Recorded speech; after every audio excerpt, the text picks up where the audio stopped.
Это натуральный камин в квартире на 20 этаже многоэтажного дома.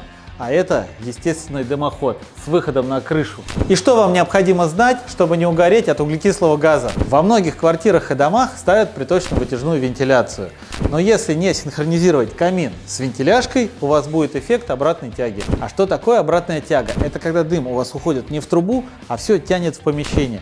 Копоть, сажа и самое страшное СО2. Соответственно, вы даже не заметите, как углекислый газ заполнит помещение. Это может привести к удушению или к летальным исходам. Чтобы этого не произошло, нужно ставить автоматизацию на инженерные сети. Это 100% обезопасит вас и вашу семью от человеческого фактора.